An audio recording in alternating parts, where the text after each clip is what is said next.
Hi, welcome to Gene Rants. I'm Gene, and I haven't talked about polls for a while. Number one, because I'll probably be talking about them more next year, 2026, as we get closer to an election and the polls start to matter more. And that's one reason. Another reason is that the polls, at least concerning Trump, have been pretty steady. They've been usually in the mid 40s and sometimes even up to 50, but that's been very rare. Generally, where Biden and Obama were at this point in their presidencies, and you can't really count Biden. I would say just Obama, because we're talking about second term. Biden, obviously, and thankfully, in my opinion, did not get a second term, but there has been a couple of dramatic developments lately, and they're worth talking about. This is not going to, if you're a Republican, if you're a Trump supporter, this is not going to be good news. It's going to be, I'm going to be sharing two polls, and one of them is, actually, for one of the polls, I'll be turning the floor over to Harry Enton, who is a pollster at CNN. He's very good, and he's been he's been very fair when things were good for the Republicans. I mean, CNN is a very liberal station, but he's always been very straightforward when Republicans did well in polls, so you can't discount him when he talks about polls going the other way, and that's what we're talking about today. Now, we're going to start with Latinos. One of the factors in Trump winning, I don't know how big a factor it was, but he did very well with Latinos, very well compared to the way Republicans have usually done with Latinos. They were generally pretty solidly for Democrats, and he did not win he lost the Latino vote in 2024, but by only 2 points. Kamala Harris beat Trump among Latinos by only 2 points, which is really unusual, and one wonders whether that's going to transfer to future presidents, such as it looks like J.D. Vance, who, full disclosure, is not my favorite anybody but Vance, but I'll vote for him if he's a Republican nominee. But I wish it were Rubio would be my first choice. But what can you do? I mean, we'll see what happens. Anyways, we're talking about now this big development. There's been a massive shift in the Latino vote. Here's Harry Enton to give you the details. We're still sifting through the results from those 2025 elections in New Jersey and Virginia. And one of the big questions that has been asked is, where are Latino voters? A Latino voting shift toward Donald Trump in 2024 helped propel him to victory. So what do the results in New Jersey and Virginia show us now? What might it tell us about what U.S. opinions are on the president's immigration policy? With us now, CNN chief data analyst Harry Enton. Harry, a lot going on constantly on the issue of immigration and immigration crackdowns. The Latino vote, what are we seeing among the polls there? Yeah, what are we seeing? One of the big shifts in 2024 from 2020 was that shift towards Donald Trump, right? Immigration played a key role in that. I want to start off with Latinos on Trump and immigration. Back a year ago, what did we see on the issue of immigration? Latino voters trusted Kamala Harris more than Donald Trump, but by just 2 points. 1, 2. Look now at Donald Trump's net approval rating on immigration among Latinos. He is 38 points underwater. That is a 36-point shift, essentially, from where we were a year ago on immigration. Kamala Harris and Donald Trump are basically tied on the issue of immigration. And now on the issue of immigration, Latinos hate Donald Trump. 38 points underwater. In their mind, he is doing something absolutely wrong when it comes to immigration. What about the Latino vote overall? What about the Latino vote overall? All right, how do Latinos feel about Donald Trump overall? Let's take a look here. This, I think, sort of gives the game away. Goodness. Yeah, oh my goodness. I mean, that is the phrase of the day. Trump's net approval rating among Latinos. In early February, again, he was just 2 points underwater. Look at where he is now. Late October, minus 34 points, 34 points underwater. A shift that's 32 points over the course of this year. I should point out this is the CBS News YouGov poll, but I was looking at the Averager polls. I was looking at our own poll. Very similar shift. 20, 25, 30-point shifts on the net approval rating away from Donald Trump among Latinos overall. Again, whatever Donald Trump is doing in office, in the minds of Latinos, it is not working. They have turned against him in massive, massive numbers. I was in New Jersey a couple weeks ago on election night there. People were watching certain counties with high Latino populations very closely. What did we learn? Yeah, what did we learn from the 2025 elections? I took the highest Latino percentage area in both New Jersey and Virginia. New Jersey, it was Union City. Look at this, 2024 president, 2025 governorship. There was a 52... I'm laughing because you never see any numbers like this. A 52-point shift towards Mikey Sherrill from how Kamala Harris did on the margin. Mikey Sherrill ran away with this. Kamala Harris did win that vote, but by a small margin.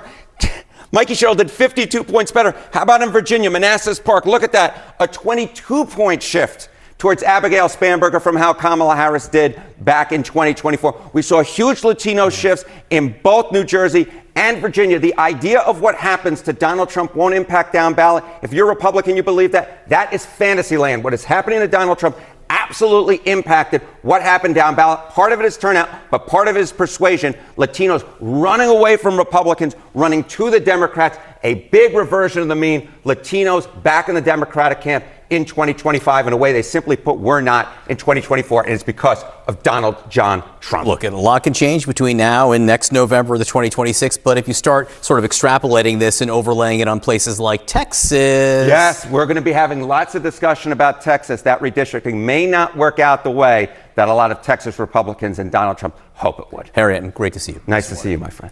That's what I was talking about. That is a real danger sign. 38 points underwater with Latinos. Now, where that could really make a difference would be, well, it will be interesting to see what happens in Texas. We have the midterms coming up, and that's where we have to wonder what's going. I was pretty confident that usually the party that's in the White House loses seats in the House. I was pretty confident that the Republicans would beat the odds. Usually, the last time I think it happened was 2004. The second or 2002. George Bush. There was one midterm election where the Republicans actually gained seats in the House. I believe it was in the 2002 election, his first term. But since then,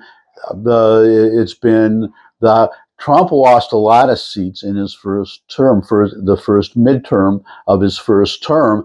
He lost a lot of seats, and the Democrats only need a couple. And there's been another development here. I could throw this in, because remember Texas, they redistricted to add potentially 5 Republican seats, and California countered by passing their own redistricting and to add 5 Democrat seats to offset the Texas seats. Now, what California did, that's being challenged in court. And if you are, this is what happened in Texas. A 3-panel judge did, and one of those judges, I believe, was appointed by Trump, who voted in favor of the plaintiffs who challenged the redistricting that Texas did, and the court struck it down.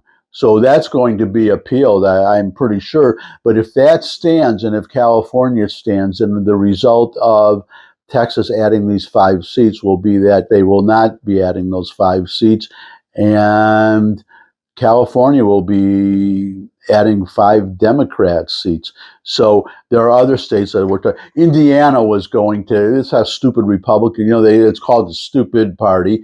There's a good reason for that, as we'll see now. Indiana wanted to redistrict and add some seats. They had theoretically had the votes to do it, but 5 Republicans voted against redistricting in Indiana. So the Republicans shooting themselves in the foot. And now you may see that it's going to be even harder I mean, that would have made it hard enough for the Republicans to keep the House. And now, if this Latino vote holds up, that could be even worse. And you're talking about, okay, the Democrats could pick up some House seats in, say, Texas. But what if they take well,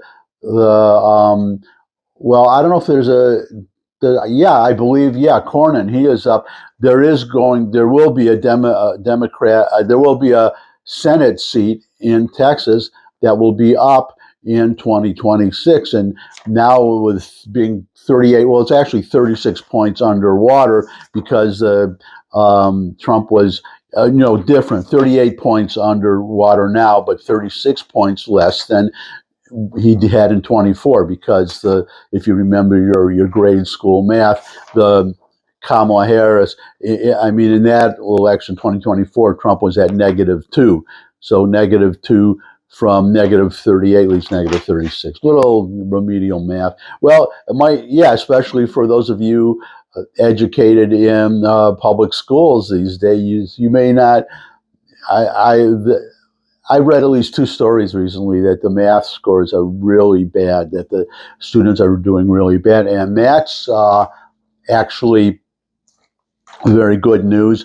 The Betsy DeVos, the education department, Trump education department, is closing a building and sending a bunch of money, education money, back to the states. And that's going to really hurt the teachers' unions, and so maybe that will help somewhere down the road the math scores, at least in the public schools. I mean, another thing helping the math scores is that you're having parents that's a problem in New York City, one of Mom Donnie's problems that's less talked about, but the public school, talking about people leaving, wealthy people leaving the city, you have regular parents putting their kids in private schools and taking them out of public schools because that's how bad they are under these teachers' unions. Anyway, so we see the Latino vote, but now I'm going to put up this chart here and take a 38. I guess it's the magic number. This is well, let me put it up. That is a Reuters Ipsos poll, and that 38, that is 38%. That is Trump's approval rating among the general public. That is Trump's approval rating, 38%. He's down to 38%. That is a market draw. I mean, just being in the mid to low 40s does not augur well for future elections. And now you have down to 38, which is very, very low. And we'll see now a couple of caveats. That is one poll. There are other polls that show him in the low 40s, and Reuters Ipsos, they slant liberal, but how far, even if there's a liberal bias, how far could they be off? So these are real dangerous signals. Now, it depends how it would depend, say, the Latino vote and so on and so on, where if he loses the Latino vote in New York, or California, states that Republicans would not carry anyways, it may not make a difference. But I don't know where those votes are. We have, only a year until the midterm elections, but that's the real danger. That's a danger right now. If Democrat, if you're a Republican, I'm an independent, that's why I can be fair, and call them as I see them. I admit I'm a conservative. I prefer the conservatives, but I call them as I see them. And the way I see it now is that based on these, unless something changes, and I don't know how much things will change. We'll talk about that in a moment, but the Democrats just have to take one house. They just have to take the House. They only need, if they were to win, say, 3 or 4 House seats, that's it. They have the House, and Trump's presidency is over. He's a lame duck for the next 2 years. He can do foreign policy stuff, but as far as the domestic, forget about that's why the Republicans, if I pray that they could be smart. You have these. Trump was talking about for the health care. We have until December 31st. Well, now till January. You have the the continuing resolution that just passed. But by the end of the year, December 31st, these the COVID funds, the temporary COVID funds, that expires. That's what this whole business was about. So it's still going to end on December 31st. Now the Republicans, or at least Trump, have been talking about giving the money, that extra money, not to the insurance companies, but to the people directly to the people, so they can go out and buy their own health care. And that would be another thing that you would have to remove I would like to remove this bronze, platinum, gold garbage and let people buy. Well, that was a promise of Obamacare, right? That you could, if you like your insurance, you should keep it. You can keep it. So you have to get rid of those requirements, and people who were promised they could keep their plan if they liked it would then be able to get it back.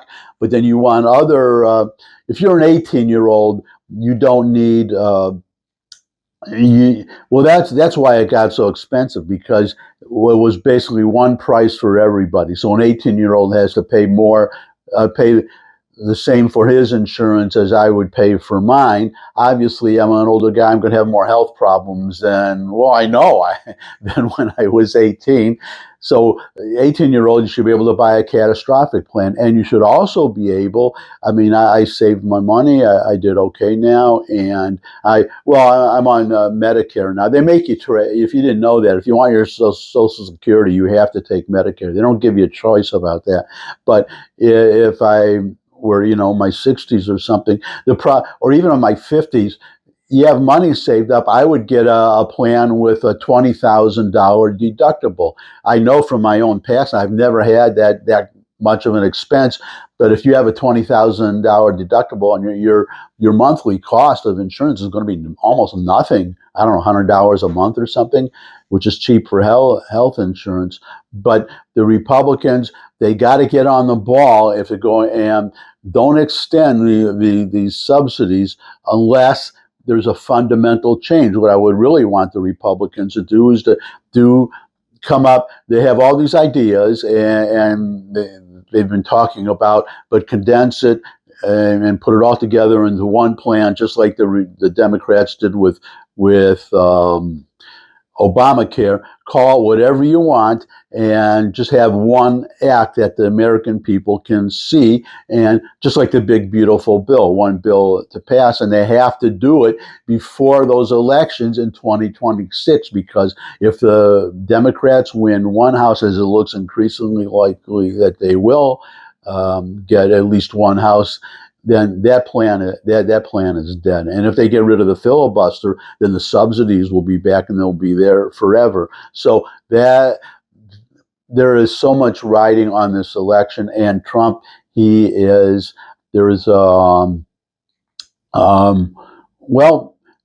I should show you. Yeah, you know what I'm going to show you? This is that video of Harry Enton. There was a second part to that video, not Harry Enton, but it bears, because what is causing this loss of this decline of support for Republicans or for Trump. And here, just watch this video. Sarah. All right. North Carolina's governor is responding to the immigration raids you heard them talking about. Governor Josh Stein is urging people to document encounters with Border Patrol agents. He warns that agents are targeting people of color and arresting them in churches and stores.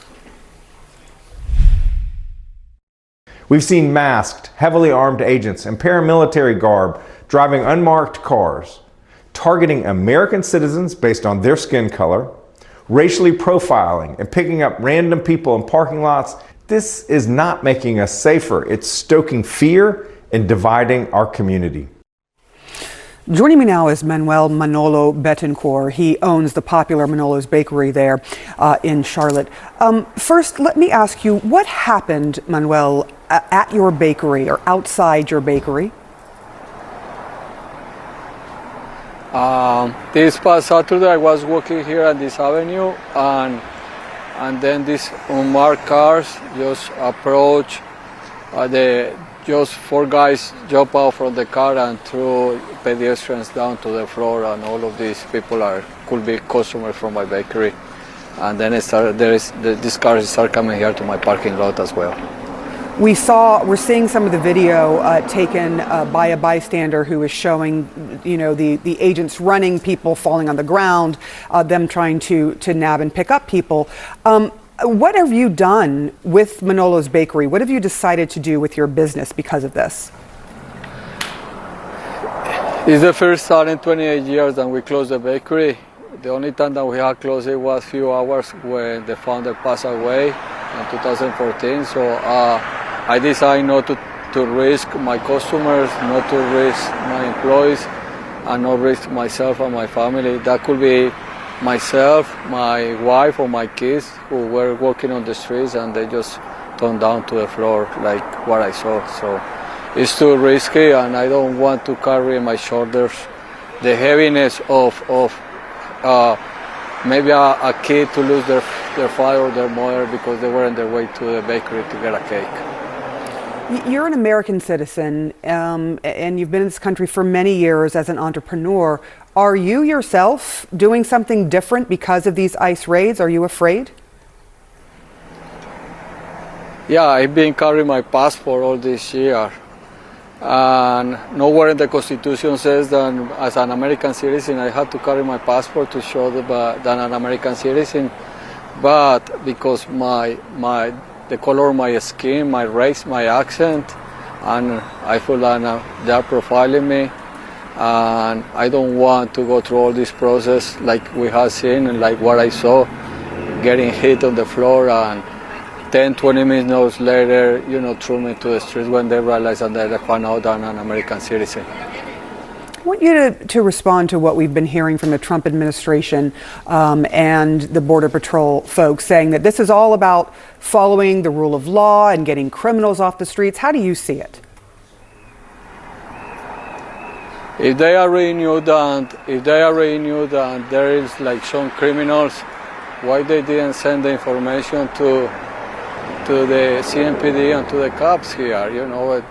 Saturday they picked 81 people from the street, and just like 7 of them had like some criminal issues. Why they didn't send the information to our local police enforcement?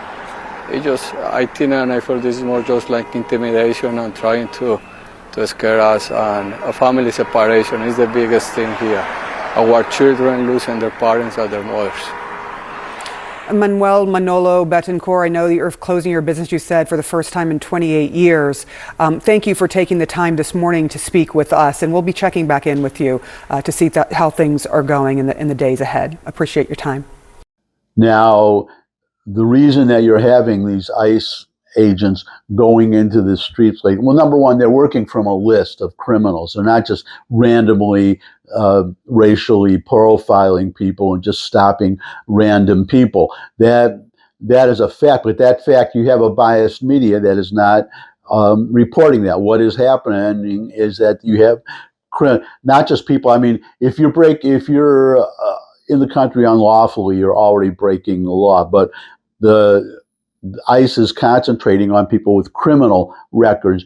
These are people in jails, and that's what is happening, and that's what is not being understood. That one of these people are unlawful aliens, commits a serious crime, is in jail. ICE calls them up and says, "I want to come. We want to come pick this guy up and get him out of the country." Now, that should be very straightforward. Just they come in there very quietly, get that person, and take them out. But what's happening is these blue sanctuary cities, they're releasing those crooks, criminals, violent criminals, into the street. And that's how you talk about your Trump derangement syndrome. That's how much they hate Trump, that they are releasing violent criminals into the public to make it harder for ICE to pick them up. And then ICE has to go in there and do this very publicly. So that's it's just unfair, number one. I wish we had a fairer media. I'm waiting for Barry Weiss to report. That's the whole point, that she was going to make CBS at least have one station that is fair and at least, as objective as human beings, can be.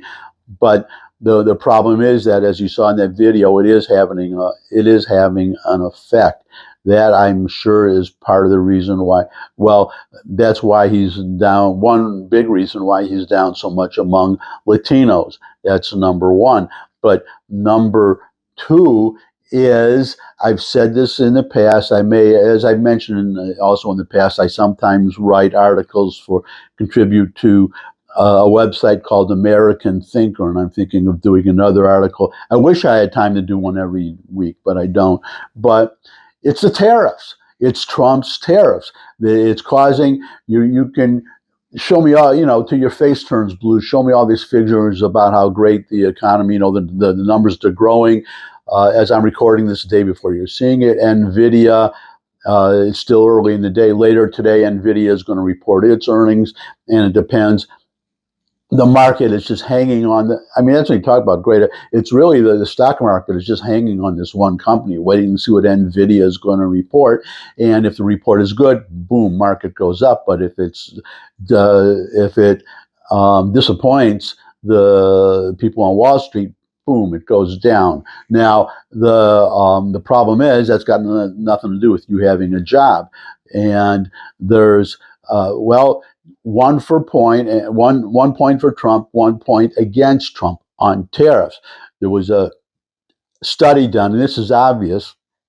The tariffs are not causing inflation because the tariffs are a tax, and they are a tax that we are paying, the American people. So when Trump talks, first of all, when Trump talks about all this money that we're getting, and China never paid us a dime and all that, well, they're still not.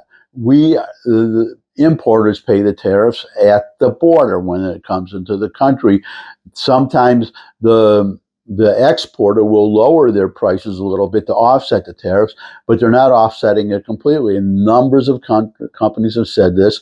Number of companies have said, well, we want to hire, but we can't because we don't know what Trump, he'll wake up tomorrow morning and raise another tariff. But another tariff is the tariffs already that were raised is affecting them. And so the tariffs do not cause inflation, though. That comes from the Fed printing money, the Treasury printing money. But that is one point. But the other point that the same study showed is that it costs jobs, that tariffs cost jobs, which is obvious. If you're paying a tariff, a company, then there's less money to hire people, and some of it gets, if it all gets passed on to the customer, then it doesn't, but it hurts in other ways. It raises prices. But Trump does not understand, and he's got all these brilliant people working for him, and they're brilliant people, but they are, I'm so disappointed about this. They're brilliant yes men. They are just, whatever he keeps saying, we're collecting all this money. Now he wants to give $2,000 rebate checks, but they're, to us. So what's the point of the tariffs? Then we pay the tariffs, and now you're giving us our money back that we paid. So why make us pay the money in the first place? And I could go on and on about tariffs. So the point I'm making, though, is that because, as you saw, he's down among Latinos, but his rating is also lower with the general public, and he's getting very low ratings on the economy. Now, this big, beautiful bill, the tax cuts in that bill are kept permanent. That's a big help. There are other aspects of the bill. I'm not going to go off on a tangent right here. That you general person, you might not care about it, but it makes a big difference from business. For instance, being able to expense their purchases right away. That's great for the economy. A lot of things, but it takes time for that to kick in, especially also these trillions of dollars that Trump rightfully says is being invested in our country. But it takes time to build a factory if that's what you're. Well, the point I'm obviously getting at, there are good things that could offset the bad things, the tariffs, and could make the bring his ratings up in time for the election. We'll see. Oh, that was the other figure I meant to give you that I didn't yet. The generic ballot. We were talking about the House a moment ago. The generic ballot. Which party do you want to control the House? Which party will you be voting for in the House? And they usually, well, sometimes the Republicans are ahead, or they're even. Generally, the Democrats have to be, say, 5 points ahead of the Republicans to signify that the House will flip, or that the Democrats will gain seats. Well, it is. Get this, I've never seen this before. I just saw a recent poll. Several of them have much more than 5. And one of them has, I forget who the pollster is, 14 points. Democrats have a 14-point advantage in the House of Representatives, congressional generic ballot, they call it. And they are, well, as I said before, with the poll, the Reuters Ipsos poll, this could be a liberal pollster for this 14-point advantage among Democrats for the House. But how far can it be off? How far can it be off? So I guess this is a bad news day if you're a Republican. There's nothing good in this report, and I hope the Trump somebody tells him and gives it his tariffs and the well, that's number one, and the last one, I guess I'll have to throw this in, the gaslighting. Telling people, well, he said Republicans just have to go out and talk more about their successes and tell people that the economy is doing great. And well, we saw how that worked for Joe Biden. And you're going to see, I will make a prediction that, well, it could be wrong. We haven't had inflation figures for a while. The latest ones didn't come out because of the government shutdown. The next ones that come out, not going to be good. That's my prediction. That it's going to be 3% or close to it. It was 2.9%. And then you're going to have the Fed lowering interest rates. And the Fed's target is 2%. I mean, I think it should be 0 if you ask me, but no one's going to put me in charge of the Fed anytime soon. But they're talking of, their target is 2%. And when it goes over the 2%, they would raise interest rates to to get the interest rate, to get the inflation rate down.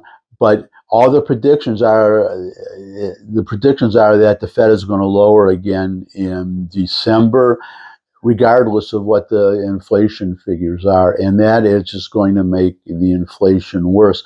There are just, as I said, I am so disappointed. Trump came in, I had so great hopes for him, and I hope he pulls it out of the fire, because if we get a Democrat president, we are going to be, I'm worried enough about a J.D. Vance. I do not think he will be a good president, except the only best thing I can say about him is he'll be better than any Democrat.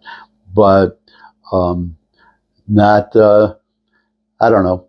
You can't, I say it's supposed to be Gene rants. I guess today it's Gene complains, or if you're Jewish, Gene fetches. I'm just complaining now. I'm not, it's, a rant / complain. So I guess I'll just, before I get too much more depressed, and